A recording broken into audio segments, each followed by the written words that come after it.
esta charla es patrocinada por Amgen. Cuando hace un año participé, dije, si yo quiero enviar un mensaje alegre, un mensaje motivante, un mensaje que llegue al alma, verdaderamente quiero ponerle un nombre llamativo. Entonces le coloqué que en la vejez una fractura no te quite lo bailado. Con gran sorpresa veo que hace 8 días se estrena una novela, ¿sí?, inspirada en mi charla. No, mentira. Pero cuando yo me imaginé el título de que nadie me quite lo bailado, venía precisamente de la historia de Sarah Jones, ¿sí? Sarah Jones, una mujer de 82 años, a muchos les llegó el video al celular, que se presenta en el reality británico y se presenta como una anciana frágil que de un momento a otro empieza a bailar salsa y hace aeróbicos y deslumbra al público, ¿no? Inmediatamente esto empieza a generar envidia en las personas que empezamos a recibir el video y empezamos a decir, yo también quiero envejecer así, sin pensar que Sarah Jones llevaba mucho tiempo preparándose para llegar a ese nivel, ¿sí? Claramente después la historia cuenta que ella queda viuda, su esposo no era muy buen bailarín que digamos, pero su sueño era bailar salsa. Se entra a una academia y pues demuestra todas sus habilidades y nos enseña, ¿sí?, que no hay límite de edad para cumplir metas. Entonces el que nadie me quite lo bailado viene de ahí. Ahora, empezando a recordar, ¿sí?, qué era nuestro trasegar en el estudio de la geriatría, me encontré con estas fotos en el 2011, cuando yo era residente de geriatría en la Universidad Nacional. Nos unimos con los residentes de geriatría de la Universidad Javeriana en Bogotá y acompañamos al Instituto Distrital de Recreación y Deporte en la segunda maratón bailable del adulto mayor. La pregunta como médicos que nos hacíamos, asistentes al evento, era ¿qué tiene que hacer o qué tiene que ver un médico en un concurso de baile o en un encuentro de baile distrital? Pues miren, nosotros empezamos a hacer pruebas de tamizaje, cómo llegaban las personas, tomábamos la tensión, tomábamos signos vitales, se hacía un tamizaje también nutricional y poco a poco nos fuimos metiendo dentro del auditorio y fue una experiencia espectacular porque nunca nos imaginábamos que iban a llegar 2.500 personas mayores y que nosotros íbamos a poder compartir con ellas en un espacio que generalmente no compartimos, porque en nuestro ambiente es o en el consultorio o en el domicilio o en un hospital. Ver a la persona como persona que disfruta la vida, ¿sí?, y que ese disfrutar de la vida genera salud, empezó a cambiar el chip. Empezamos a replantearnos cuál es el mensaje que estamos dando cuando abordamos personas mayores, si lo abordamos desde la enfermedad o los abordamos desde la salud. Entonces dije, bueno, claro, aquí en Colombia, en América Latina, tenemos un ambiente cumbiambero, somos fiesteros, somos bailarines, pero verdaderamente el baile que tanto impacta en la calidad de vida de las personas mayores de otras latitudes. Y me fui para Australia, 530 personas mayores que iban una vez por semana a un club social a bailar, ¿sí? Solo esta práctica durante un año empezó a demostrar cómo el número de caídas empezó a disminuir, el procesamiento cognitivo mejoraba, el equilibrio, la fuerza de pantorrilla y la velocidad de la marcha. Ellos dicen, es impresionante cómo le cambió la calidad de vida a las personas mayores el baile. Concluían que aunque el baile no es, digamos, el gold estándar o tiene la estrategia científica para decir que definitivamente es la mejor herramienta para prevenir caídas, sí hablaban que un ejercicio estructurado y que conectara emoción, ¿sí?, con el cuerpo iba a tener una repercusión en la disminución de la tasa de caídas y por lo tanto de fractura. Porque pues esto es muy típico, ¿sí? Sabes que estás viejo cuando te caes y tus amigos, en lugar de reírse, se preocupan, ¿sí? ¿Por qué hablo de las caídas como una preocupación? ¿Sí? Porque nos enfocamos en las enfermedades índice, ¿no? En la hipertensión, en la diabetes, pero pocas veces le preguntamos a las personas mayores qué tal duermen, cómo es tu velocidad de la marcha o si has tenido caídas o casi caídas, cuando te levantas de la cama, de una silla, qué tanto tambaleas para tener un equilibrio adecuado, y esto verdaderamente va a impactar o va a poner en riesgo la calidad de vida de nuestras personas mayores. Cuando yo andaba con mi abuelo, él me decía: Robinson, uno a esta edad, si se cae, se muere. Y yo decía: pero mi abuelo sí es exagerado, ¿sí? O sea, tampoco. Claro, yo lo veía desde otra perspectiva.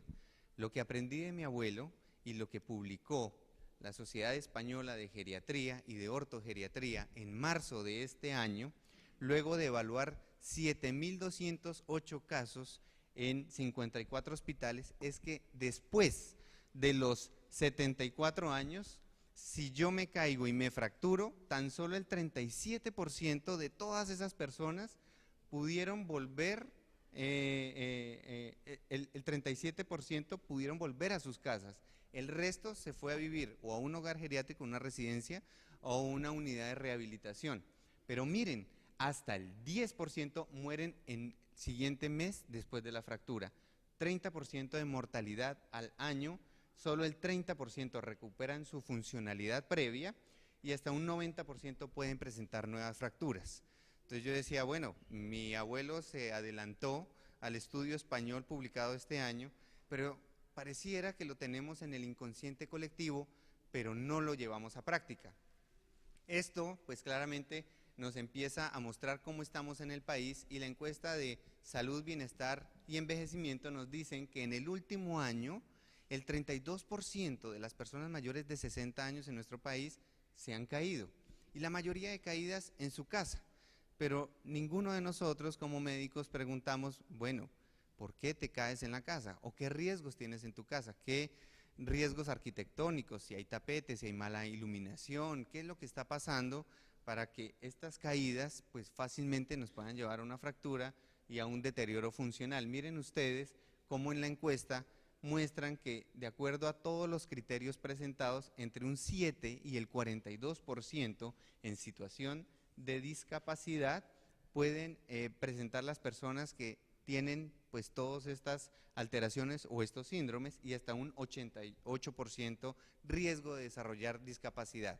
Es decir, como decían nuestros abuelos, convertirme en una carga para los demás, ¿sí? Es decir, que necesito ayuda para poderme valer en sí, en la alimentación, en el vestido, en el baño, etcétera.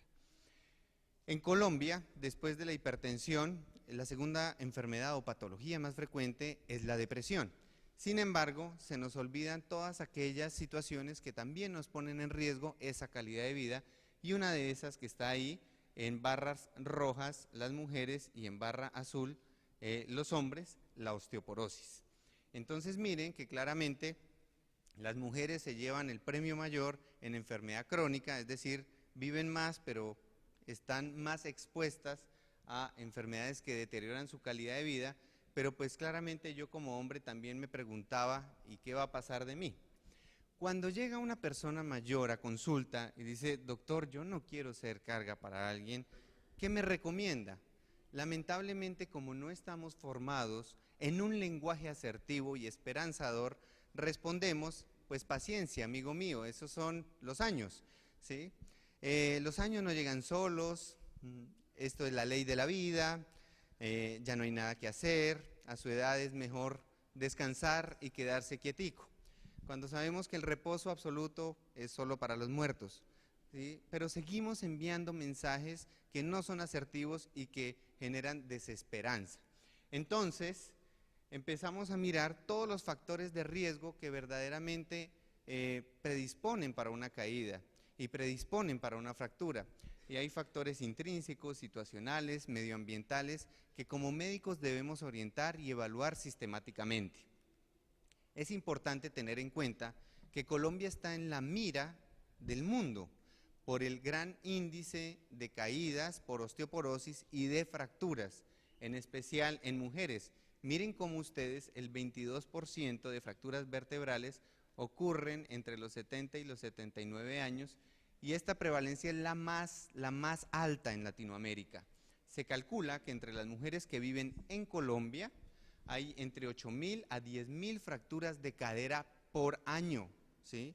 Esto es un gran problema en salud pública. Y las proyecciones sugieren que la cantidad de fracturas de cadera en mujeres aumentará a 11.500 para el 2020. Y yo me decía, ¿y nosotros los hombres dónde quedamos? ¿Por qué? Porque yo veía que no solo cuando alguien se fractura, lo que ocurre después de la cirugía es el fenómeno de la rehabilitación temprana, pero nadie pensó en el tratamiento para la osteoporosis. Entonces, nos unimos con Medicina Familiar en CAFAM y publicamos un artículo reciente en nuestra revista, la Asociación Colombiana de Gerontología y Geriatría, titulada así: La osteoporosis en hombres adultos mayores, aspectos a considerar en su abordaje integral. Es decir, los hombres también contamos en una patología que aparentemente es de las mujeres. Y sabemos muy bien que el número de hombres mayores de 60 años también va a aumentar, al igual que la par que las mujeres, hablando de la feminización del envejecimiento, pero que aunque no está completamente claro cuál es la fisiopatología de la osteoporosis en el hombre, porque en la mujer, digamos, todo el componente hormonal y metabólico está muy bien descrito, se sabe que después de los 70 años hay un gran riesgo de caer y fracturarse por osteoporosis. En Estados Unidos, el 13% de hombres blancos después de los 50 años sufrirán una fractura osteoporótica en el siguiente año, pero también, miren, que ponen no solo cadera, sino también muñeca o columna vertebral. A veces nos centramos como en las grandes articulaciones y no en las pequeñas. En Colombia, en hombres mayores, la prevalencia es del 4.7, es mucho mayor en hombres de raza blanca que de raza negra, y tiene una mayor prevalencia en zona urbana y en los estratos 3 y 4. Pareciera que los estratos un poco más acomodados son más sedentarios y tienen más riesgo de caer, ¿sí? Los estratos más bajos como que permanecen mucho más independientes y esto genera un factor protector. Miren cómo cuando comparamos hombres con mujeres, pues los hombres claramente la incidencia, la prevalencia de osteoporosis es muy diferente, pero cuando el hombre se cae y se fractura por osteoporosis, se muere más, ¿sí? La morbimortalidad es mucho más alta y esto hay que considerarlo porque claramente, ¿quién cuida al hombre en la casa cuando tiene una dependencia funcional? Entonces, no solo tenemos una alteración, ¿sí?, de la persona, sino también de toda su familia y su entorno comunitario. Entonces, yo empezaba a mirar, de acuerdo a todas las guías internacionales, cuáles son las condiciones de riesgo que tenemos los hombres para caernos y fracturarnos por una osteoporosis y cuáles son las de las mujeres o en qué varía. Y básicamente son muy parecidas de acuerdo a las guías internacionales y hablamos de la mal llamada andropausia o la deficiencia de hormonas sexuales asociadas con la edad, específicamente en los hombres con la testosterona, el sedentarismo, el alcoholismo, el bajo peso, un antecedente de que haya ocurrido una fractura previa por fragilidad, los trastornos neurocognitivos mayores, las demencias. Sabemos que uno de los marcadores que, digamos, tiene gran validez en el estudio de las demencias es las alteraciones en el equilibrio y la marcha previo a la aparición de las quejas de memoria, la fragilidad, la sarcopenia. Y lo que nos dicen las guías internacionales es claramente, pues aplique el FRAX como herramienta de tamizaje y de proyección para evaluar el riesgo de fractura por osteoporosis, y nos despliegan una serie de guías internacionales que son muy válidas y que nos sirven como herramienta para tomar decisiones terapéuticas, ¿sí?, desde el punto de vista farmacológico y desde el punto de vista no farmacológico. Y traigo acá la de la Asociación Americana de Endocrinología, donde nos dicen, pues, para que no se compliquen la vida, inicien terapia farmacológica en hombres que han tenido fractura de cadera o de columna vertebral sin trauma mayor o sin fracturas, con un T-score en una densitometría ósea por debajo de 2.5 y tenga en cuenta los medicamentos de primera elección, segunda elección, tercera elección, cuarta elección. La pregunta que siempre nos hacen a los geriatras es, bueno, ¿y si me llega una persona de 90 años, sí vale la pena iniciarle tratamiento? Porque pues ya para lo que le queda es un mensaje bien fuerte el que nos envían, ¿sí? Y yo siempre les respondo, pues en Bogotá hay 1.432 personas mayores de 100 años y en Colombia son cerca de 5.600, ¿sí?, contadas a vuelo de pájaro. Es decir, ¿sí?, y yo tengo 2 pacientes de 110 años, entonces el no iniciar un tratamiento me puede generar una alteración en la calidad de vida simplemente cuando yo pienso en un número y cuando no pienso en calidad de vida. Cuando la Organización Mundial de la Salud en el 2002 saca la guía regional para la promoción de la actividad física, su imagen es una pareja bailando. ¿Por qué la conexión emocional, baile, cuerpo, músculo, hueso, tiene una relación tan importante? Porque esto verdaderamente me va a generar expectativas de calidad de vida y expectativas de autorrealización personal. Los estudios latinoamericanos muestran que después de los 60 años uno baila mucho mejor que antes, ¿sí? Entonces ya hay evidencia científica que nos dicen que es una herramienta muy válida para conectar a nuestros pacientes con la música y el baile.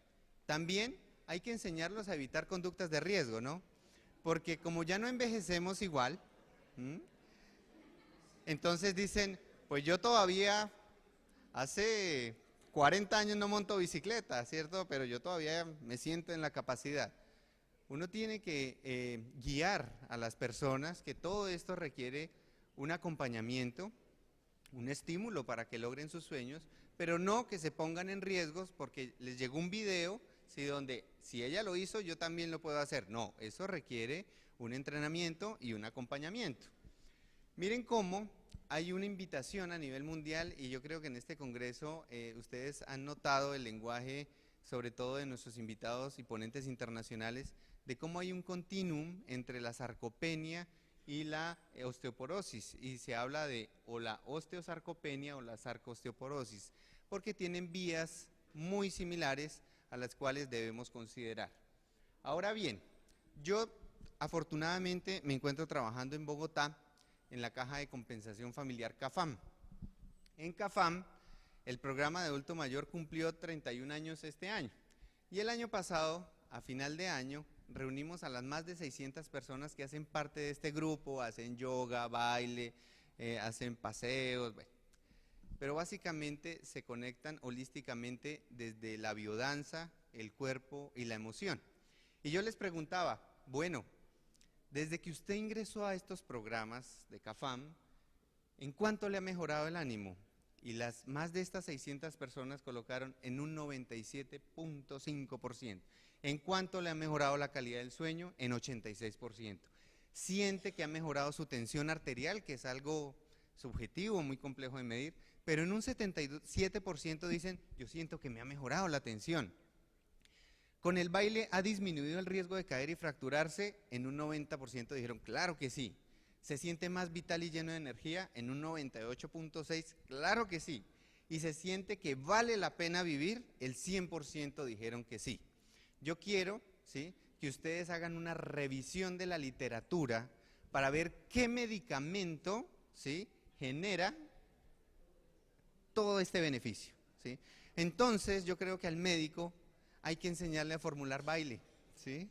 Y es importante conectar, ¿sí?, esto, evitar y dejar de seguir formulando soledad. Yo creo que envejecemos mucho, de una manera mucho más amable en compañía. Y ojalá en una compañía que nos acompañe a bailar y a disfrutar la vida. Este es el mensaje que les traía hoy. Muchas gracias.